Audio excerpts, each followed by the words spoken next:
All right.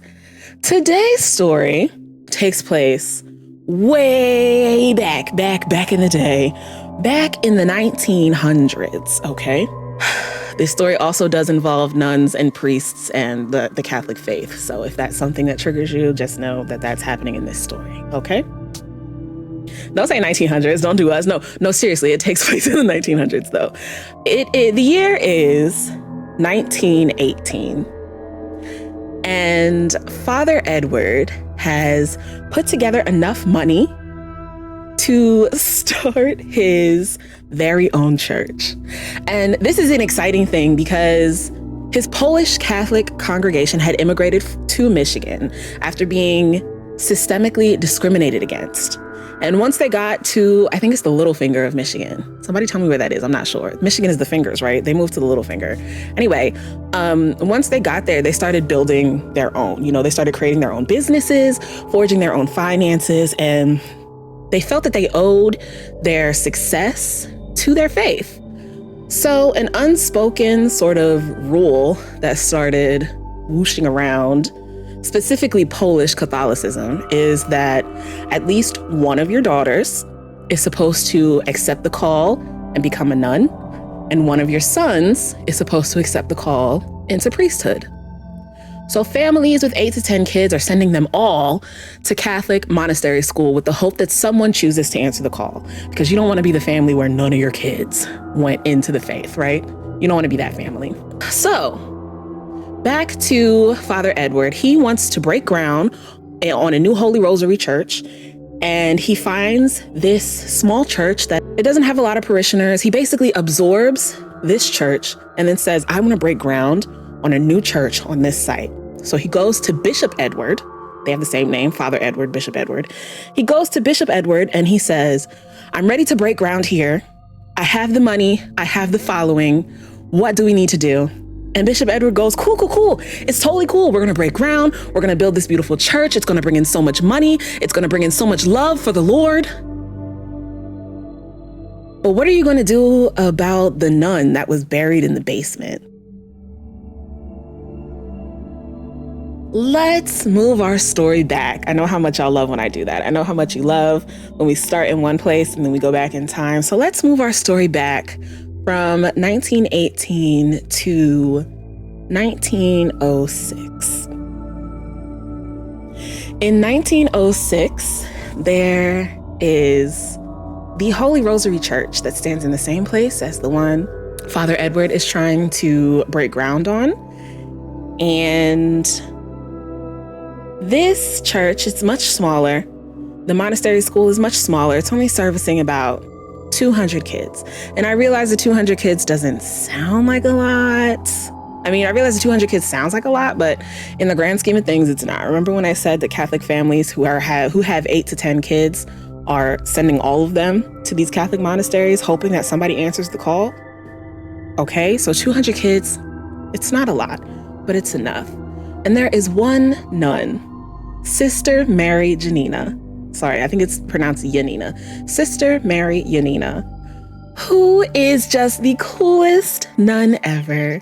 She sings walking through the forest. She enjoys painting and cooking, and she just wants to bring happiness to everyone. She's like Mary Poppins, but on like speed or crack or whatever makes you even more amazing. She speaks with this silky smooth voice, and who just walks through the forest singing other than me, because I do that. I am the Black Snow White. I guess Snow White also does it, but so does Sister Mary Yanina, and she is loved by everyone. Okay, she wanted to beautify the school. She's painting on the walls, making everything beautiful and bright. She wants to teach the little kids. She wants to teach the older kids. She just wants to touch the lives of everyone around her and bring the bliss and the happiness that she feels given to her from the Lord to everyone else. That's why she answered this call. That's why she thought that it was her call to be a nun, because she needed to give the love and the bright and shiny happiness that she felt within her body to everyone else. She was basically a Disney princess, okay? And I know about Disney princesses because I too am a Disney princess. Basically, this woman was me in a past life, okay? I'm 100% sure she's a Pisces. I don't know when her birthday was, but I just know one when I see one, okay? I know one when I see one. And like every Disney princess, there is a villain. And the villain of this story, at least this part of the story, is Sister Mary Stella. Sister Mary Stella could not stand Sister Mary Yanina. And I think it's just because she's a hater. You know how anytime you see someone just living life and being happy and amazing, there's always somebody right next to them who's like, I hate you. I hate you. I hate everything that you're doing. There's no way that you should be this happy. In Sister Mary Stella's mind, in order to serve the Lord, you did not experience the type of happiness that Sister Mary Yanina was experiencing. So there's no way that Sister Mary Yanina could be serving the Lord. There's no way that she could be serving the Lord the way that Sister Mary Stella was. And Sister Mary Stella thought that Sister Mary Yanina was the devil. She was the devil here to make Father Andrew, who is the high priest, the priest of their parish, stray from the Lord. That was Sister Yanina's whole purpose. And this purpose is cemented in Sister Stella's mind one day when she sees Father Andrew enter Sister Mary Yanina's bedroom alone. At that moment, Sister Stella thought to herself, the devil woman needs to be sent back to hell, for the righteous surely shall flourish. So, one day, and the account of this varies, so I'm going to tell you two separate accounts at the same time. One day, Sister Mary Stella finds herself in the basement cellar with Sister Mary Yanina. Now, depending on where you get your information, we're not sure if it's a holiday and we need to decorate. And so the two nuns went into the basement to find the decorations together. Another story is that Sister Mary Stella lured her down there, lured Sister Mary Yanina into that basement. We're not sure what happened. Either way, both of them are in this basement together. And again, stories vary, but the most recognized one is that Sister Mary Stella grabs a shovel and hits Sister Mary Yanina on the head with it, knocking her out. Not killing her, but knocking her out.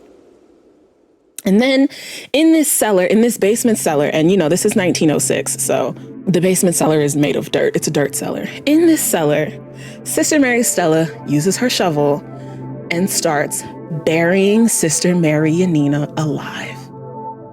And when you're unconscious, your body still fights to keep itself alive. So as Sister Mary Yanina is laying here unconscious, she still continues to float upwards above the dirt. The article that I was reading earlier said, no matter how many times Sister Mary Stella used her shovel to pour dirt on Sister Mary Yanina's head, her head continued to rise out of the dirt. So Sister Mary Stella takes her shovel and bashes Sister Mary Yanina's face in, just enough times that she thinks that she is unconscious enough that she can get her fully buried. And she does. And we're not sure if Sister Mary Yanina was alive when she was buried or if she was dead. But by most accounts, by most thought process, she was buried alive in the basement cellar by Sister Mary Stella. And once that happened, everyone in the parish was simply asking, where is Sister Mary Yanina? Where is the nun that sings in the forest during the mornings? Where is the nun that paints all over the walls? Where is she? We miss her. We loved her. What happened to her? Nobody knew. And for 12 years, nobody knew. In fact, one of the accounts says that a letter came that said Sister Marianina had just decided to drop her devotion to the Lord and go and live a different life, but that she was fine. But for 12 years, nobody had any idea what happened to her. She just left.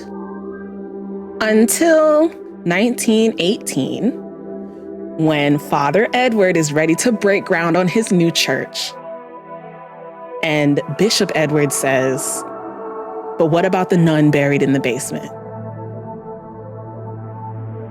So Father Edward puts together a team. He grabs Bishop Edward and he grabs this man named Jacob, and he says, "We have to go and find out if there's actually a nun in the basement." So they grab their shovels, they grab their other equipment, and they head over to the site.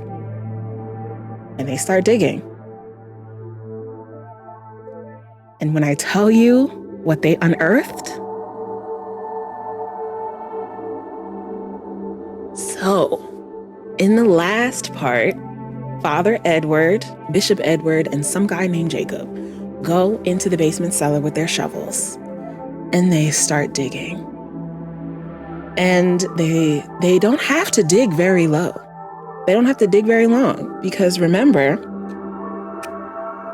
when Sister Stella, allegedly at this point, killed Sister Marianina, she simply buried her with a shovel. And she didn't try too hard. She just kept throwing dirt on top of her body.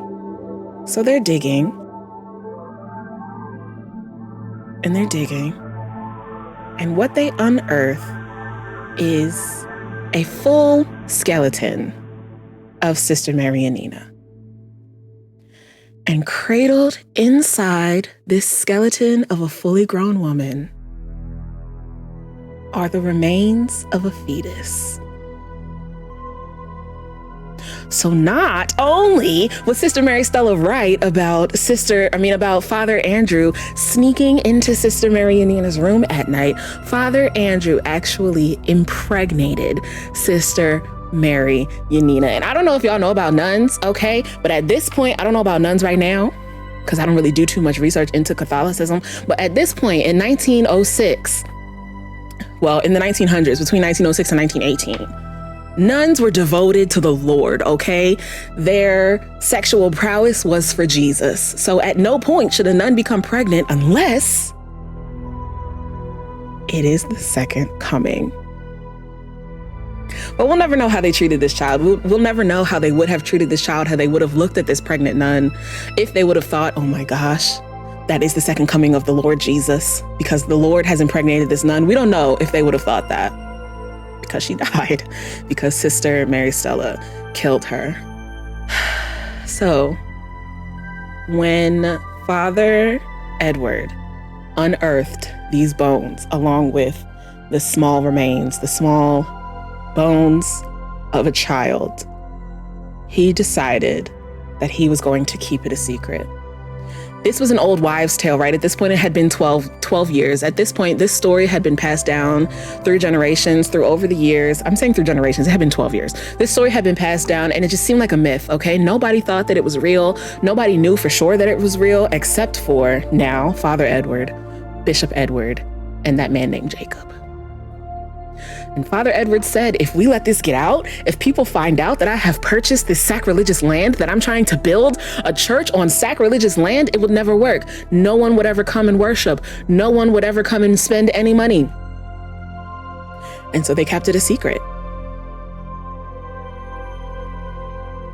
Until about a year later, when Father Edward was called to help a teenager named Martha Miller. So a year later, after they have started breaking ground on this church, and Father Edward is living at the top of his parish, he is a wonderful priest to his parish.